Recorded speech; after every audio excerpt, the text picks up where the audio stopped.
Hello everyone यार, last class में हम लोगों ने एक्सरसाइज 2.2 के बेसिक्स को किया था, जहां हमने मिडिल टर्म स्प्लिटिंग के बारे में जाना और साथ ही साथ हमने रिलेशनशिप जाना था जीरोस और कोफिशिएंट के बीच। यार जिसने वो वीडियो नहीं देखी, पहले वो वाली वीडियो देख कर आए, लिंक आपको आई बटन पर मिल जाएगा। तो आज हम शुरू करने जा रहे हैं एक्सरसाइज 2.2 को, तो चलिए शुरू करते हैं।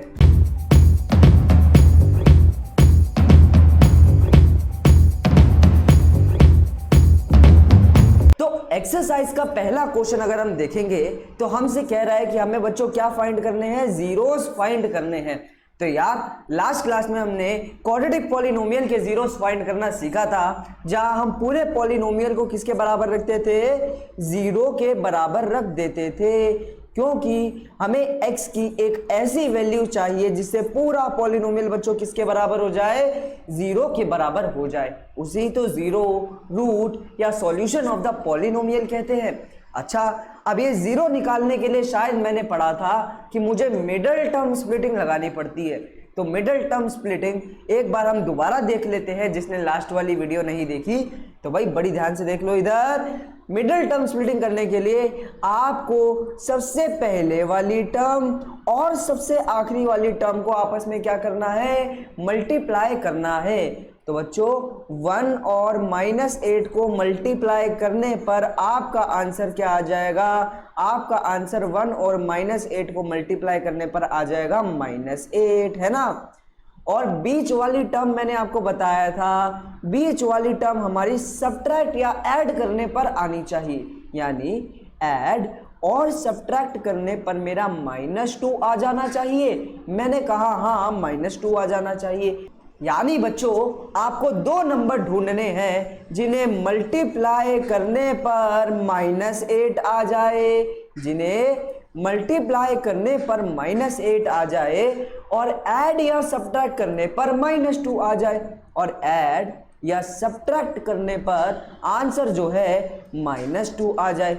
मैंने कहा कि ऐसे सिर्फ दो ही नंबर है, एक है मेरा -4 और एक है मेरा 2। भाई कैसे निकाला, आपको कुछ नहीं करना, जो आंसर मल्टीप्लाई करने पर आए उसका एलसीएम ले लो। एलसीएम लोगे तो जरूर आंसर यही आएगा। बस इसी से तुम्हारे वो दो नंबर्स निकलेंगे। मैंने कहा इन दोनों को मल्टीप्लाई करके 4 और इसको देख लिया तो 2 आया, 4 और 2 आए।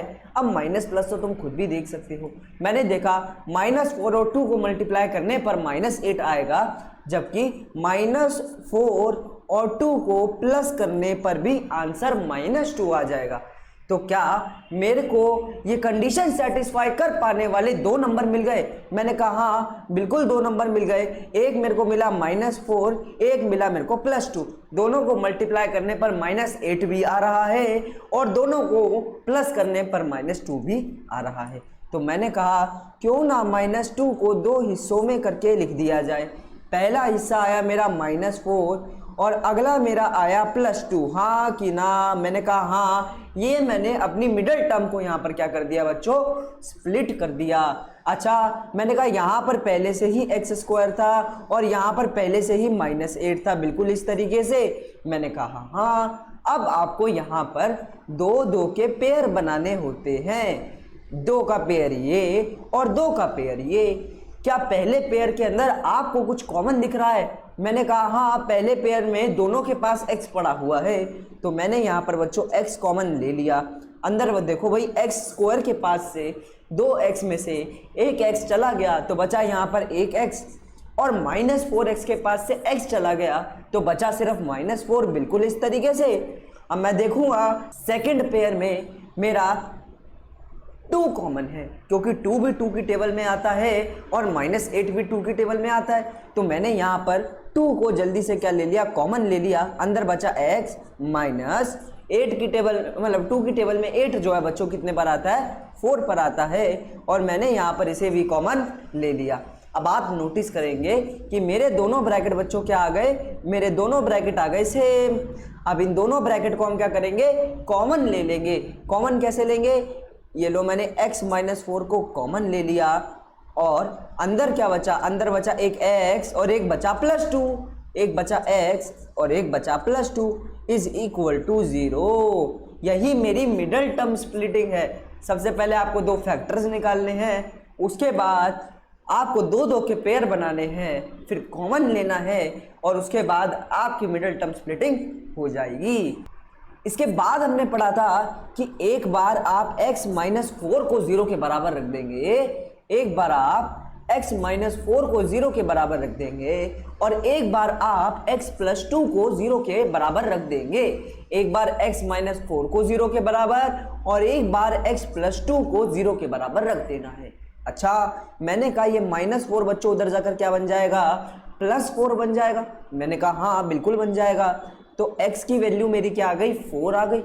और इसी तरह ये +2 भी उधर जाकर क्या बन जाएगा बच्चों, -2 बन जाएगा। और एक x की वैल्यू मेरी क्या आ गई बच्चों, -2। ये आ गए मेरे इस पॉलिनोमियल के जीरोस। अच्छा, पहले जीरो को शायद मैं अल्फा बोलता था, आपने लास्ट वीडियो जरूर देखी होगी।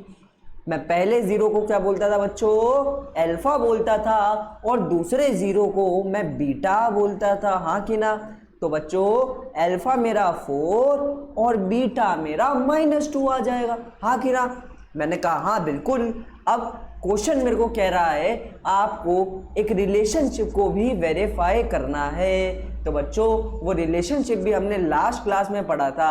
हमने रिलेशनशिप में पढ़ा था कि भाई अल्फा प्लस बीटा बराबर होता है, अल्फा प्लस बीटा बराबर होता है -b/a के, और अल्फा इंटू बीटा बराबर होता है c/a के। ये दो रिलेशनशिप हमने लास्ट क्लास के अंदर पढ़े थे। अब इन्हें ही हमें क्या करना है बच्चों, वेरीफाई करना है। ओके, तो मैंने कहा आपकी जो इक्वेशन आपका जो पॉलिनोमियल मैं कहूँ तो वो x² -2x -8 दे रखा है ना। क्वेश्चन यही है, तो यहाँ पर कुछ नहीं लगा तो 1 लगा है। मैंने आपको लास्ट क्लास में बताया था ये पहली वाली वैल्यू आपकी a होती है, ये दूसरी वाली वैल्यू आपकी b होती है, और ये तीसरी वाली वैल्यू आपकी c होती है ना। चलिए भाई एक बार जल्दी से अब वैल्यूज पुट करके देखते हैं। अब देखेंगे तो अल्फा मेरा क्या आया है, 4 आया है, और बीटा मेरा -2 आया है ना। इज इक्वल टू माइनस लगा है तो माइनस की जगह माइनस डाल दो, b की जगह क्या आएगा, मैंने कहा इधर देखो b की वैल्यू तो मेरी -2 है और b की वैल्यू -2 यहाँ पर डाल दो। और a की वैल्यू देखेंगे तो देख पाएंगे a की वैल्यू बच्चों यहाँ पर क्या है, a की वैल्यू यहाँ पर है 1, तो यहाँ a की जगह 1 डाल देंगे। मैंने कहा अब दोनों साइड को बराबर लाने की कोशिश करनी है। 4 में से 2 गया तो क्या बचा बच्चों, 2 बचा, माइनस माइनस प्लस, आंसर आ गया 2। दोनों साइड बराबर आई कि नहीं आई, मैंने कहा हाँ आ गई है। अब दूसरे रिलेशनशिप की तरफ हम ध्यान देते हैं।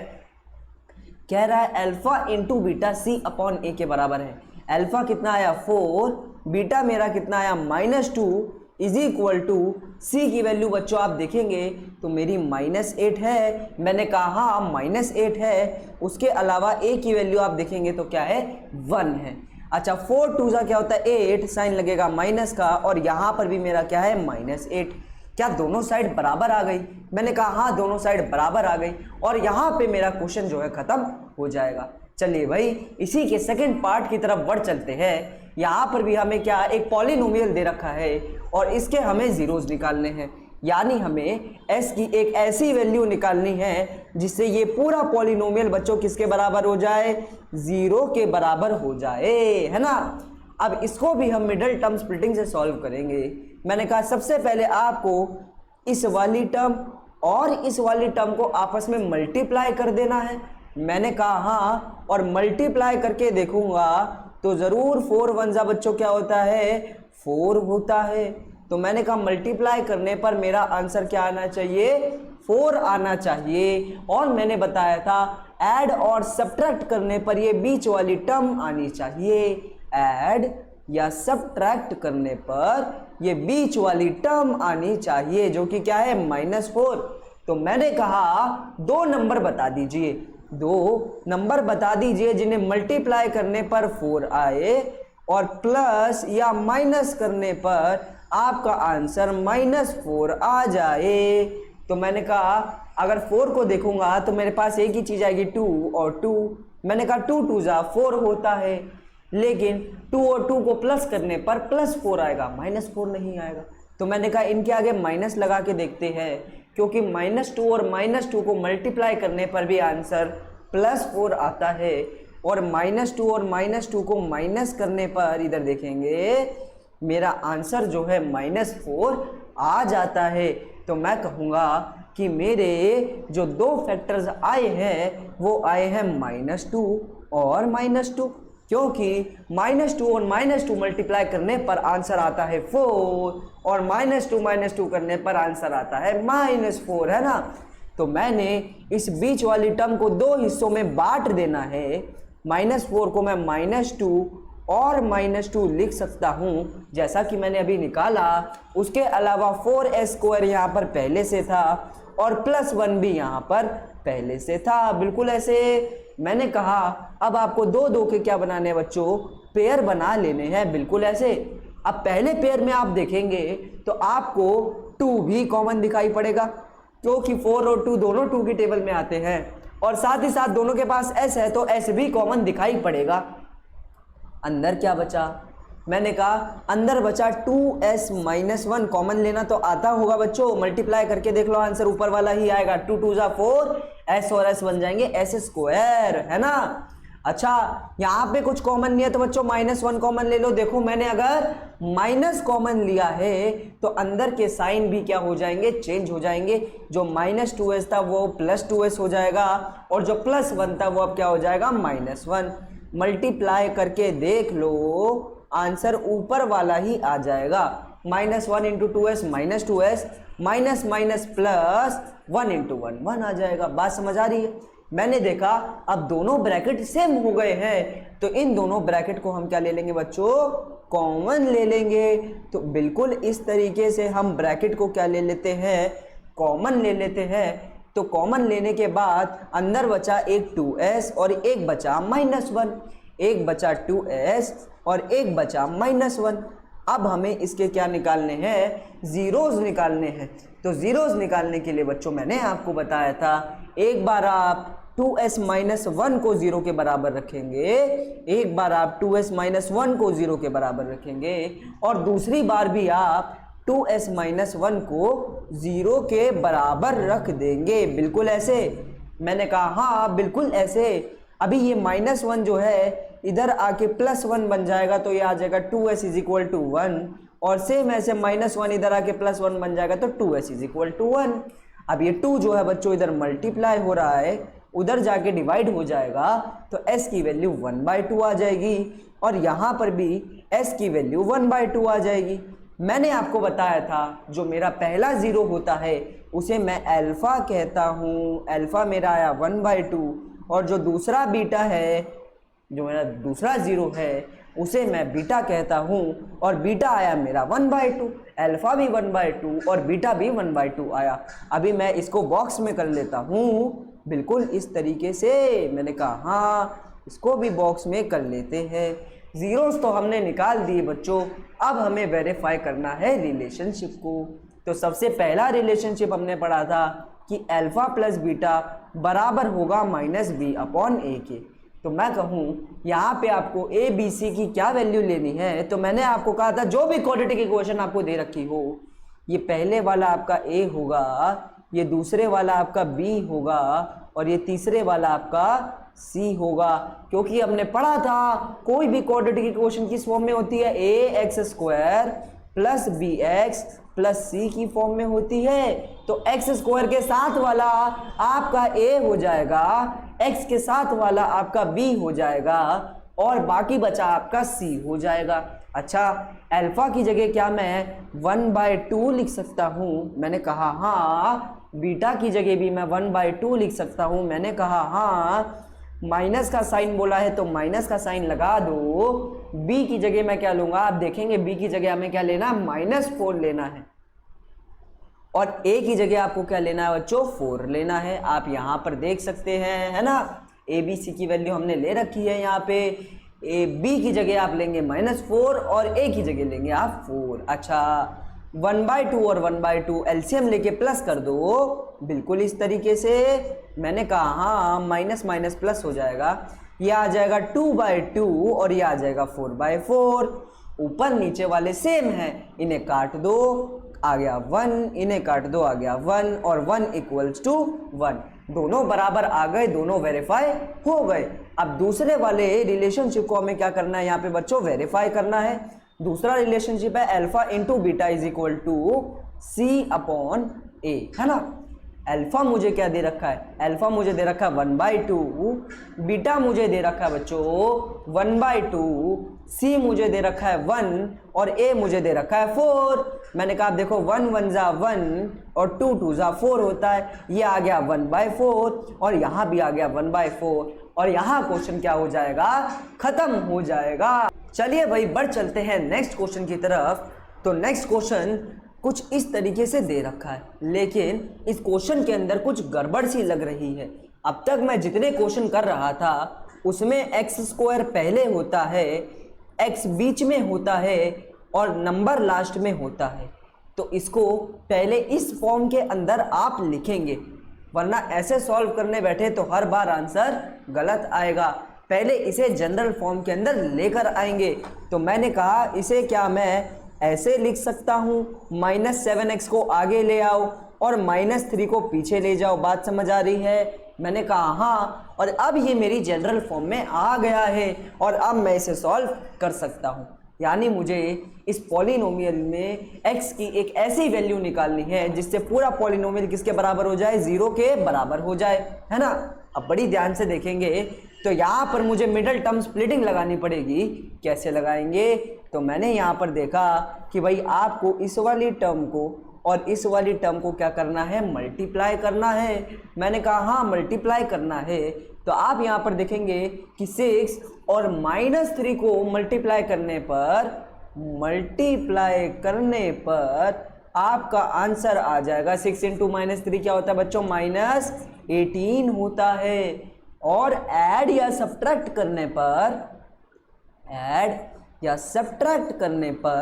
आपका आंसर आना चाहिए -7, ये बीच वाला आना चाहिए। यही हमने पढ़ा था। मैंने कहा हाँ। अब ऐसे आपको 2 नंबर बताने हैं जिन्हें मल्टीप्लाई करने पर मैंने कहा 18 आ जाए, वो भी माइनस का, और जिन्हें ऐड या सब्ट्रैक्ट करने पर आपका आंसर -7 आ जाए।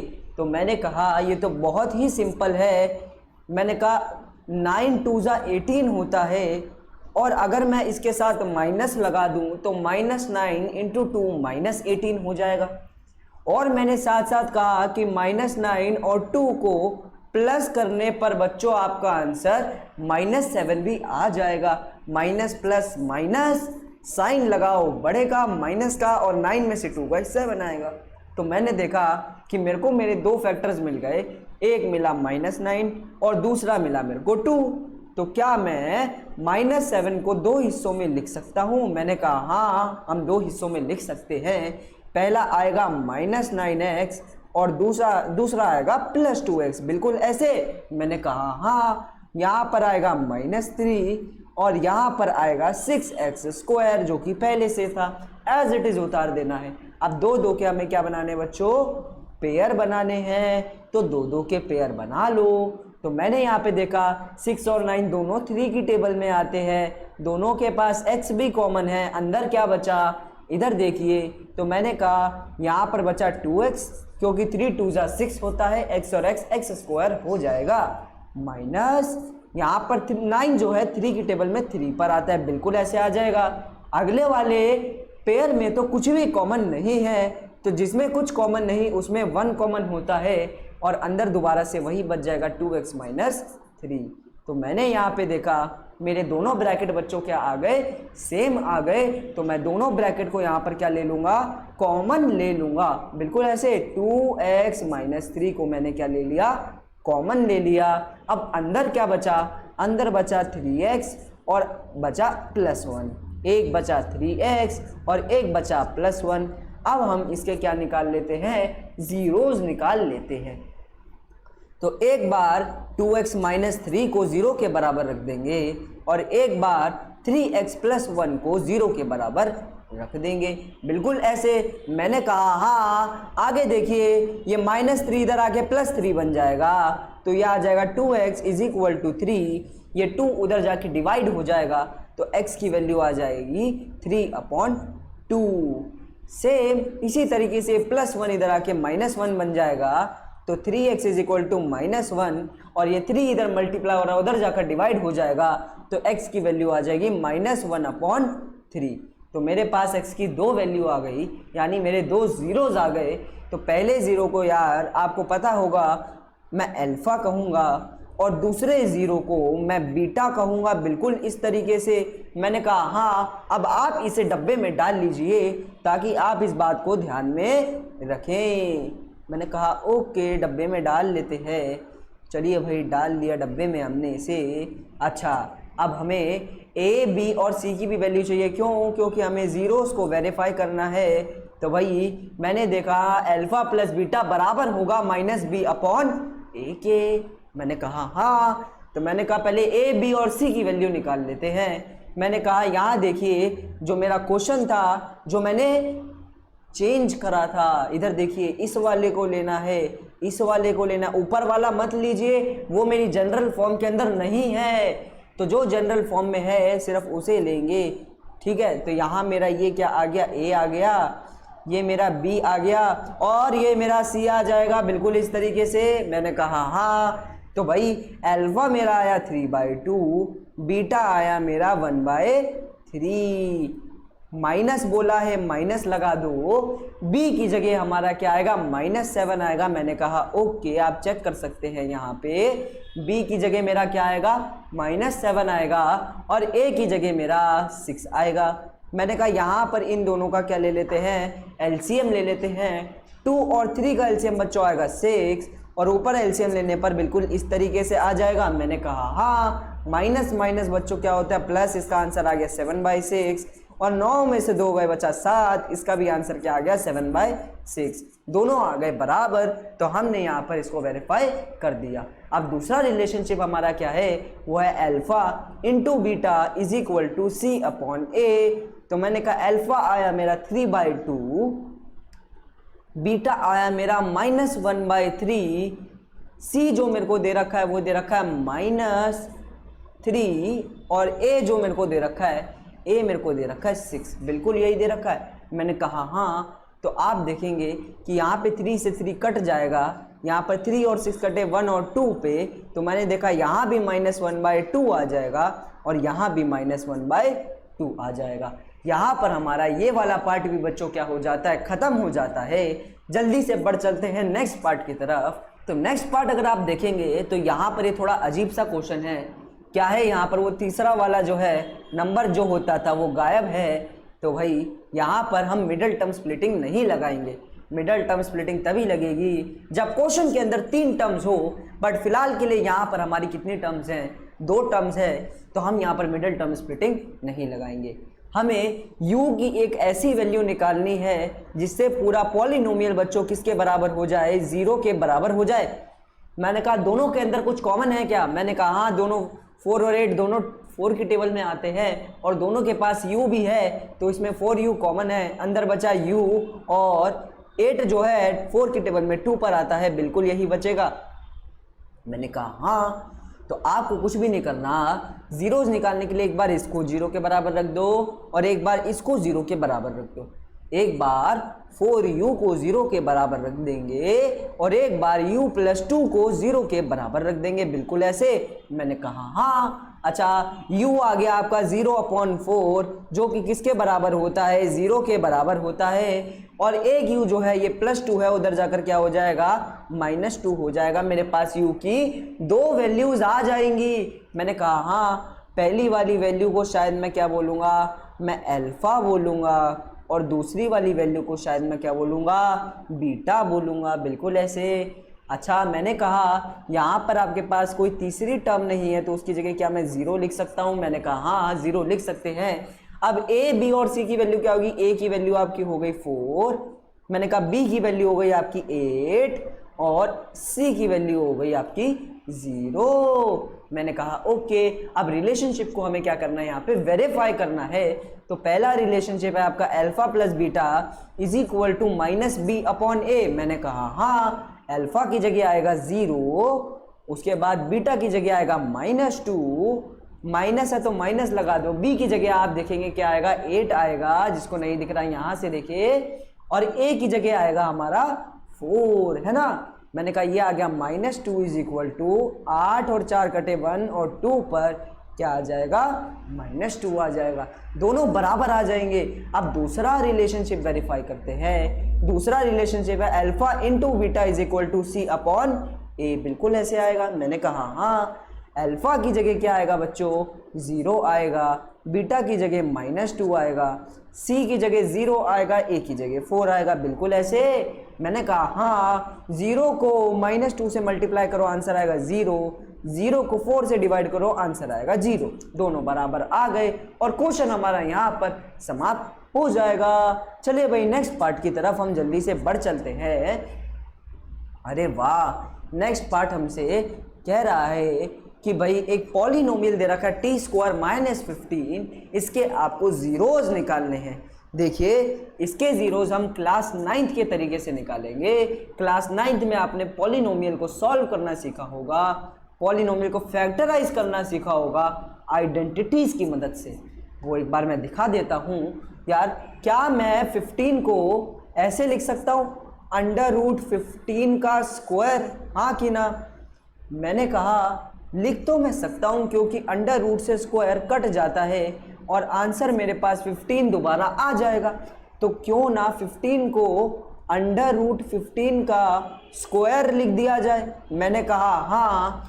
अब आप नोटिस करेंगे कि ये पॉलिनोमियल एक फॉर्म में दिखाई पड़ रहा है। वो फॉर्म कौन सी है भाई, ये तो मेरे को a² - b² की फॉर्म में दिखाई पड़ रहा है, जहाँ पर मेरा a जो है किसके बराबर है, a जो है किसके बराबर है t के, और b जो है किसके बराबर है √15 के। बात समझ आ रही है। मैंने कहा हाँ समझ आ रही है। तो मैंने कहा हमने पढ़ा था a² - b² किसके बराबर होता है। मैंने कहा ये आइडेंटिटी थी कि a² - b² बराबर होता है a + b और a - b के। मैंने कहा हाँ, तो जल्दी से एक काम करिए, आप a की जगह t लिख दीजिए और b की जगह √15 लिख दीजिए। a की जगह t लिख दीजिए और b की जगह √15 लिख दीजिए। क्या बात समझ आ रही है। तो क्या मैं कह सकता हूँ कि मेरे को t की एक ऐसी वैल्यू फाइंड करनी थी जिससे पूरा पॉलिनोमियल 0 के बराबर आ जाए। और अब मैंने देखा कि मैं t² - 15 को ऐसे भी लिख सकता हूँ। मैंने कहा हाँ, मैं t² - 15 को आइडेंटिटी की मदद से ऐसे भी लिख सकता हूँ। क्या बात समझ आई। मैंने कहा हाँ समझ आई। भाई जिसको नहीं आई वो पूछ लो, कमेंट सेक्शन खुले हुए हैं। तो भाई बड़ी ध्यान से देखिए, एक बार आप t + √15 को 0 के बराबर रखेंगे, एक बार आप t + √15 को 0 के बराबर रखेंगे और एक बार आप t - √15 को 0 के बराबर रख देंगे। हमने कहा ओके। तो भाई एक बार t की वैल्यू आ जाएगी -√15 और एक बार t की वैल्यू आ जाएगी +√15, है ना। जो पहले वाली t की वैल्यू आई है वो मेरी अल्फा होगी, वो मेरी अल्फा होगी, बिल्कुल ऐसे। मैंने कहा हाँ। और जो दूसरी मेरी t की वैल्यू आई है वो मेरी बीटा होगी, बिल्कुल ऐसे। मैंने कहा हाँ। दोनों को बॉक्स में डाल दो, दोनों को बॉक्स में डाल दो। चलिए भाई बॉक्स में डाल देते हैं जल्दी से, ऐसे और ऐसे। मैंने कहा हाँ। अब जल्दी से देखेंगे तो मेरे को मेरा पॉलिनोमियल दे रखा था t² - 15। क्या मैं इसको ऐसे लिख सकता हूँ t² - 0t - 15, हाँ कि ना। लिख सकता हूँ ना, क्योंकि 0t को भाई हमारे 0t को मल्टीप्लाई करने पर आंसर तो 0 ही आ जाएगा। मैंने कहा हाँ ऐसे आप बिल्कुल लिख सकते हैं, कोई फ़र्क नहीं पड़ेगा। तो मैंने कहा आप नोटिस कर पाएंगे कि जो मेरी a की वैल्यू है, जो मेरी a की वैल्यू है वो है 1 और जो मेरी b की वैल्यू है वो है 0 और मेरी जो c की वैल्यू है वो है -15। मैंने कहा हाँ। तो भाई जल्दी से रिलेशनशिप को वेरीफाई कर लेते हैं। मेरा पहला रिलेशनशिप है कि अल्फा और बीटा को प्लस करने पर -b/a आएगा। मैंने कहा ओके, अल्फा की जगह डाल देंगे जल्दी से -√15, बीटा की जगह डाल देंगे +√15, माइनस बी की जगह आ जाएगा 0 और ए की जगह आ जाएगा 1। तो मैंने कहा ये दोनों कट गए, सेम नंबर प्लस और माइनस हो तो कट जाता है, आंसर आ जाएगा 0 और 0 को 1 से डिवाइड करने पर आंसर आ जाएगा 0। पहला रिलेशनशिप वेरीफाई हो गया। मैंने कहा हाँ हो गया। दूसरे रिलेशनशिप पर आते हैं। अल्फा और बीटा को मल्टीप्लाई करना है जो कि किसके बराबर होता है, c/a के बराबर होता है। अब अल्फा की तरफ नजर मारिए। अल्फा मेरे को √15 नेगेटिव दे रखा है और बीटा मेरे को √15 दे रखा है और c मेरे को दे रखा है -15 और a मेरे को दे रखा है 1, है ना।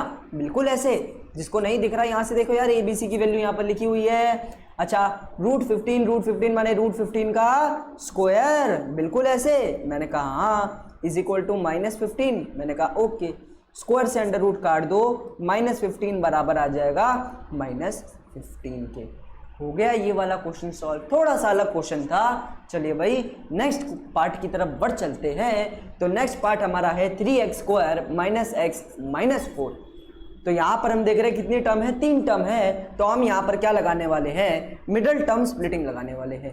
तो मैंने कहा मल्टीप्लाई करने पर क्या आना चाहिए, इधर देखिए, मल्टीप्लाई करने पर 3 और -4 को आपको मल्टीप्लाई करना है ना। 3 और -4 को मल्टीप्लाई करेंगे तो -12 आएगा। मैंने कहा हाँ, और यहाँ पर कुछ भी नहीं है तो बच्चों क्या लगा हुआ है, 1 लगा हुआ है।